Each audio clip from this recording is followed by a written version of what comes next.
Dito tayo, serbisyo ay totoo.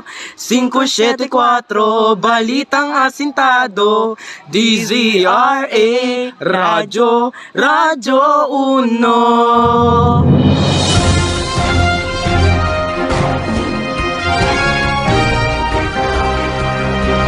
Sa pinagkakatiwalaang pambaltaan ng DZRA 574, sumasing papawid ang pinagkakatiwalaang kakampi ng bawat Pilipino. Kasangga ng bawat Pampanggenyo.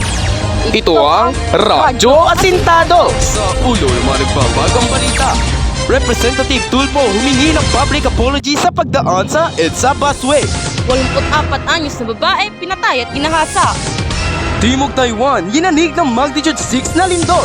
Mga makakalaban at kampi ng karakter ni Ruru ipinakilala sa MediaCon ng Lolong 2. Coach Aquilar pumanaw na. DZRA 574, Radyo Asintado. Ang oras natin ngayon ay alas 12 ng tanghali, araw ng Martes, ika-4 ng Pebrero, taong kasalukuyan. Isang nag-aalab na tanghali, Pampanga. Ako ang inyong lingkod bayan, Jonas Camacho. At ako naman ang inyong kasangga sa balitaan, Shinina Reyes. Para sa mga detalye ng mga balita. Representative Tulfo humingi ng public apology sa pagdaan sa EDSA busway. Mark Lapus para sa detalye. Humingi ng tawad si Quezon City 2nd District Representative Rad Tulfo matapos mahuli ang kanyang kulay itim na SUV na legal na dumaan sa EDSA busway. Sa isang press statement, humingi siya ng pamanhin sa kanyang nag-aksyon at tiniyak na hindi tumuling maulit. Dilinaw din niya na hindi niya tinangkan tumakas o gamitin ang pangalan ni naman para makalusuot sa issue. Ayon sa protocol ng Land Transportation Franchising and Regulatory Board, ang tanging otorisadong dumaan sa EDSA busway ay ang mga ambulansya, fire trucks, police vehicles at iba pang service vehicles. Nagbayad na si Representative Tulfo ng multa at kinastigo na rin siya ng kanyang ama na si Senador Rapi Tulfo. Mark Lapus, Radyo Asintado. 84 na anyos na babae pinatay at ginahasa. Jonas Camacho, ibalita mo. Pinatay at ginahasa ng isang adik na sospek ang isang bedridden na 84 na anyos na babae nitong ika-8 ng Enero sa Florida Blanca, Pampanga. Ayon sa GMA Regional TV News, nakita na lamang ang bangkay ng biktima sa loob ng kanyang kwarto na wala ng buhay. Sa ulat ng Florida Blanca Police Station, naging isang empleyado umano ng kanilang hardware ang suspect kaya't alam niya na pasikot-sikot sa kanilang bahay. Tumanggap naman ng patong-patong na kaso ang suspect at nakuha rin ng mga pulis ang ninakaw nitong 2 cellphone at wallet na may lamang mahigit 1,000. Tumanggi naman magbigay ng mensahe ang pamilya ng biktima. Jonas Camacho, Radyo Asintado. Taiwan, hinanig ng magnitude 6 na lindol. Jacob Aga, idetalye mo. Hinanig ng magnitude 6 na lindol ang Timog Taiwan ng pasado alas 12 na madaling araw ika-21 ng Enero. Ayon sa USGS, naitala ang epicenter ng lindol ng 12 kilometro hilaga sa Eugene, Taiwan. May ilan na kailangan sagipin dahil natap sila sa loob ng gusali. Ayon sa Firefighting Authority ng Taiwan, 15 nasaktan dahil sa lindol. Maraming panandali ang pinalikas malapit sa mga gusali kabilang sa OFW sa Taiwan na si Marshi. Ayon sa kanya, nasa pinagtatabahuan niya pabrika siya na mangyari ang lindol. 300 Pinoy din daw nandoon. Panayang nila, meron na nakahandang mga ambulansya ang nakabang bago man sila nakalabas sa gusali para sa kakailanganan ng atensyong pang-medikal. Nakabalik din naman sila sa pabrika kinalaunan. Jacob Aga, Radyo Asintado. Magbabalik ang impilang ito matapos ang 2 paalala. Ayoko na. Hindi ko na kaya. Anak, anong nangyari sa iyo? Bakit umiyak ka? Pagod na ako. Ang dami nila. Sabay-sabay silang isasalita sa utak ko. Anak, sino? Di ko alam. Ang sabi, magpakamatay na daw ako. Masamang tao daw ako.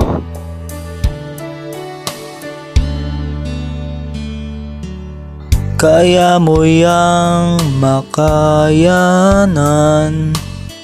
pwede namang magdahan-dahan, pakatatag. Kaya mo yan, lumaban lang, lilipas din yan, magtiwala lang. May 17 milyong umano ang dumaranas ng depression o tinayang 1/6 ng 110 milyong populasyon ng Pilipinas. Ang paalalang ito ay hatid sa inyo ng kagawaran ng kalusugan at ng impilang ito. Papasok na naman ako. Ayoko na. Hoy, ayan na yung Zatali, oh. Zatali, mani. Zatali, mani. Tigilan niyo na nga ako. Nananahimik yung tao, oh. Oh, pag nawag kang mambubuli, para di ka magkasakit ng damdamin ng tao, dahil mababa ang kumpiyansa niya. Isinaad sa Republic Act 10627 na kilala bilang Anti-Bullying Act of 2013 na nararapat gumawa at magpatupad ng mga polisiya ang mga paaralan upang maiwasan at maaksyonan ang mga kaso ng bullying. Pambubuli ay iwasan, pairalin ng kabutihan. Ang paalalang ito ay hatid sa inyo ng kagawaran ng edukasyon at ng impilang ito. At kayo'y patuloy na nakikinig sa Radyo Asintado! Mga makakalaban at kampi ng karakter ni Ruru ipinakilala sa MediaCon ng Lolong 2, Alicia Soriano para sa Showbiz News. Oras na para malaman ang mga showbiz happenings. Ang nabuhalang serye ng Kapuso Network pagbabalik na this 2025. Ang lolong bayani ng bayan na muling pagbibidahan ni Kapuso Prime Hero Ruru Madrid. Sa Season 2, mas pinalevel up ang aksyon. Si Lolong mas marami na rin makakalaban. Mas motivated at inspired daw si Ruru na pag-usayan pa sa pagganap bilang Lolong. Ito raw kasi ang isa sa pinakaminahal niyang proyekto at nagpabago sa kanyang buhay. Sa MediaCom ng Kapuso Adventure serye, ipinakilala na rin ang cast. Ang ilan ay nagbabalik at ang ilan ay magiging kalaban at magiging kakampi ni Lolong.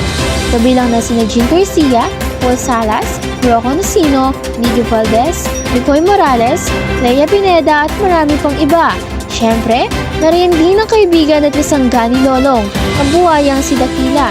Nagbabalik din ang love interest ni Ruru ng si Elsie played by Shara Diaz. Sa Season 2, mas masusunod ang kanilang love story at masasagot din ang ilang katanungan. Kung saan may trending, nandun ako walang ending, Alicia Soriano, Balitang Showbiz! Kucha Killer pumanaw na, Carlos Reyes para sa detalye. Nagluluksa ngayon ang Philippine Volleyball at University of Perpetual Health System Delta dahil sa pagpanaw ni dating Men's Volleyball National Team Head Coach Sammy Acalyar sa edad na 66 na anyos. Si Acalyar ay naging assistant coach sa Philippine Women's Team na nanalo ng gold medal sa 17th SEA Games. Nag-angat din siya sa NCAA na nag-angat ng 14 Men's Volleyball Championship sa ilalim ng kanyang pamumuno. Carlos Reyes, Radyo Asintado. Ako ang inyong lingkod bayan, Jonas Camacho. At lagi niyong maasahan si Nina Reyes. Una sa balita, Para sa Pilipino. DZRA 574. Radyo Asintado.